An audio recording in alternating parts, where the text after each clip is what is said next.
Hey everybody, welcome to EDUT 547, Brain-Based Teaching and Learning. My name is Bill Selleck. I will be your instructor for the next 8 weeks. Let's jump into the course, shall we? So you already probably started on the start here in that left sidebar. If not, you should probably click on that. It gives you 4 things to work on. I'm going to show you 4 in case you don't know what the number 4 looks like. The Meet Your Instructor page, which is probably where you're starting this welcome video. That's me talking. So you've already done 2 of those things. Awesome. Make sure you read the syllabus, and in particular, if you've not read over the late policy in some time, be sure and actually read that, as things are due when they are due. And unless we hear ahead of time with exceedingly, insert kind of legal behavior, sentences, circumstances, I cannot accept late assignments. So be sure and read through that so you know when things are. And then I'm going to go through a very quick overview of what all the assignments are, when they're due, and just kind of what they're about.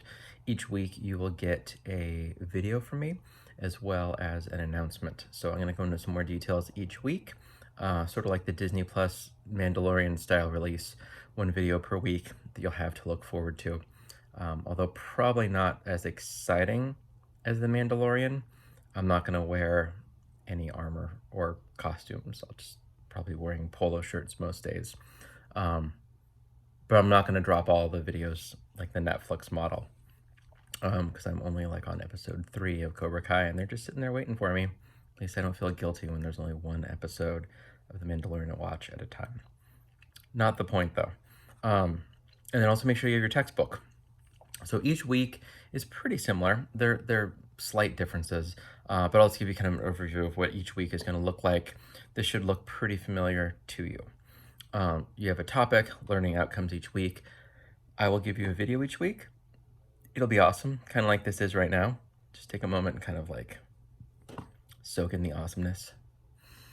All right, and we're back. What else? There's often going to be a handful of articles, sometimes some videos. There's going to be your textbook from Dr. Souza around brain-based learning. So this is one of those, I tend to not be really like excited or transformed by textbooks. Am I allowed to say that as your instructor? Well, I just did. So yes, I am. But the Souza text in particular, years ago I discovered it, and immediately was able to start changing how I teach, just really small changes that made a really profound difference. And I think you will find, hopefully you'll find a similar thing with your role as an educator. Just, oh, I didn't realize when I did this, it was ineffective. If I switched this just a little bit, super effective. Because when you think about it, we as educators are in the business of changing brains, right? We want students to come spend time with us, do a thing, and then leave, and their brains are different because of that interaction. And so I think really of all the courses, maybe of all the textbooks I've ever had, I didn't have this actually as a textbook. It was just a book that came recommended to me. This makes a big difference. This is good stuff. This is not like another textbook that I have to read, which I know that I found. I'm sure you've enjoyed all of your textbooks immensely. But this one, yeah, this is good stuff. So you will often have a Souza textbook. You'll occasionally have an E-lesson. The E stands for electronic. So funny, like students these days don't understand, I think none of them, because I've asked a number of middle school students what email stands for, and they're like, stands for email. Well, it's the E. Email, it's electronic, because back in the day, that was a defining factor. So sometimes you'll have E-lessons. There's often 2 discussion board posts. If there is an assignment due that week, that'll be below the discussion board prompts, and then each week ends with a Christian message. If you've not looked at the discussion board rubric in some time, go ahead and look over on the side where it says course items, and then click on discussion board, and it gives you each week. If you just kind of click on it from the week on those links, you just go straight into the discussion board. You never really see the rubric. So if you've not looked at the rubric recently, please do that. It gives you details. As a reminder, our initial post is due Thursday before midnight. 2 thoughtful replies to classmates are due on Sunday before midnight. Um, so let's jump over to submit assignments. I'm going to give you a really high level overview with this, and then each week in both the announcement and the video, I'll give you some more details, kind of fill in the blanks. So your first assignment, part 1 is due week 2. Part 2 of that is due week 3. This is a group project on the end of week 2. You will have a paper on the end of week 2. That's not a good sentence, but we're going to roll with it. If you're teaching remotely, if you're making videos for students, by the way, please do not stop and start over if you say sentences like that. If somebody comes in, just one take, keep it at one take. There's so much on your plate. And getting a perfect video both takes a lot of time that you don't have, and if anything, makes it slightly less authentic, right? Because in class, you just keep going. So if you're recording a video, just keep going. So week 2, end of week 2, you have your group integration project. The goal of this is to take a paper, it's about 3 to 4 pages, plus a references page, taking something new, some new content you have, and sharing how you can apply it immediately into your classroom. Similar idea, but it is a presentation on week 3. Week number 4, it's called the Information Processing Model Analogy. There, you learn about the 4 features of how we process information, and so it's sensory register. Don't worry about this too much. Immediate memory, working memory, long-term memory. You're going to come up with an analogy. So it might be, like, I don't know, for some reason, one of my kids has a hairbrush. So it might be like steps of like washing your hair. So the first step is you do this with like getting it wet at the barber, then they shampoo, and then they brush it, and then they cut your hair. And then, step 1 is sensory registry because of this, and that. Step 2 is immediate memory because of this, and that, and the shampoo of something. Working memory. This analogy might actually kind of work, maybe like a haircut or something. Working memory is the drying of your hair, and then long-term memory is like getting the haircut, because it's permanent. Anyway, that's the idea. I just came up with that, and that worked better than I thought it would be. So it's basically what that project is going to do is you're going to build an analogy. Again, more to come when that is due. Jumping ahead to week number 6, you have the arts and movement project. So the idea of this is that you're going to either kind of pitch to a district or to some sort of school supervisor or administrator, the kind of the need for arts and movement in their curriculum, or like someone's deciding how to spend some funding, and how can you persuade them using research to fund arts and movement. And it's not just PE, like movement is much broader than that.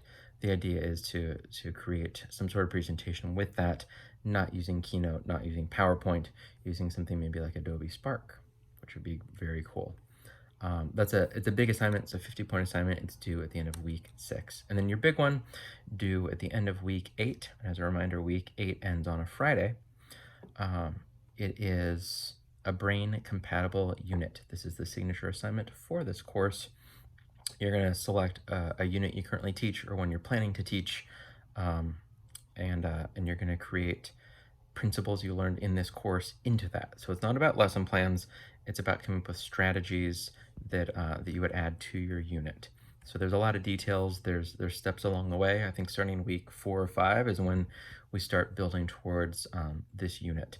So you will have about half of the class worth of time. It's not just start it on Monday of week 8 and submit Friday of week 8.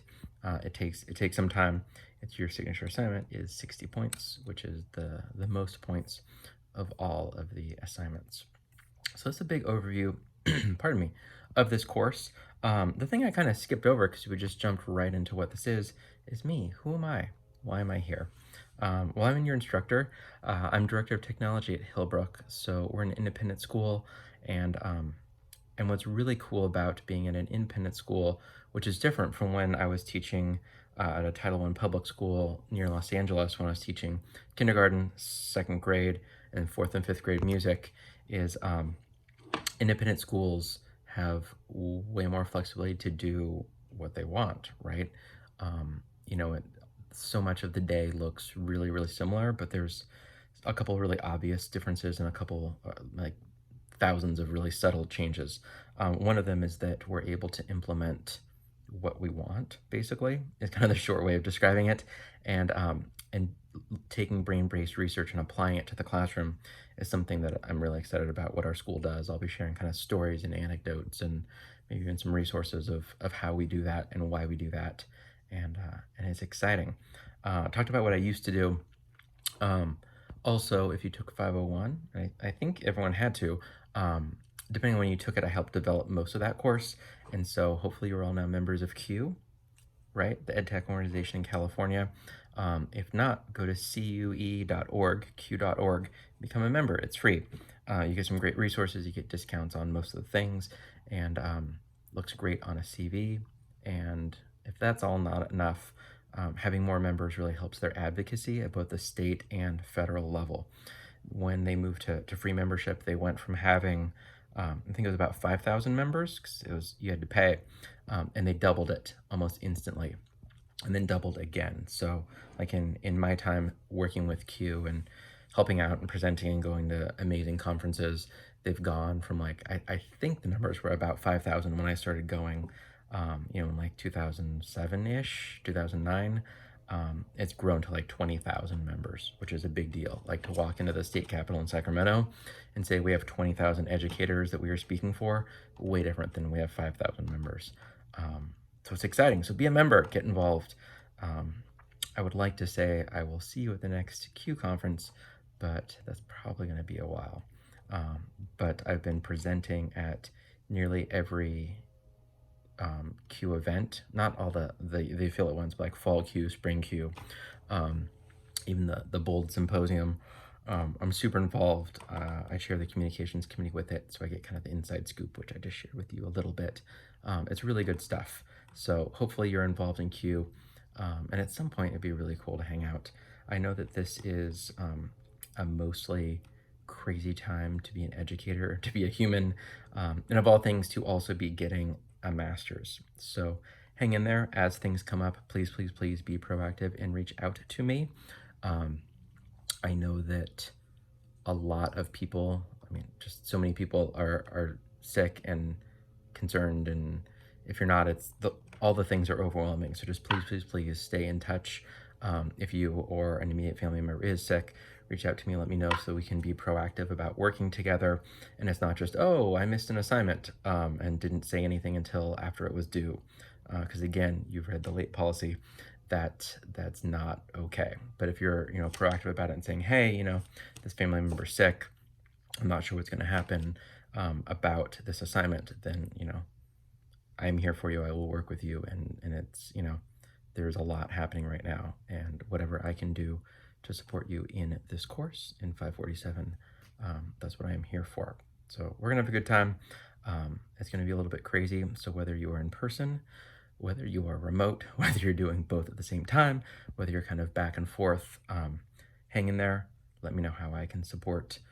Our school is currently remote right now, but we've spent 10 weeks in person, and then we had a couple weeks off, or a couple weeks of remote around Thanksgiving break. We were back for a week in December.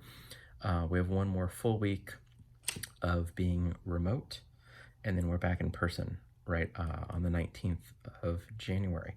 So I've lived through kind of many versions of that, and it's a lot.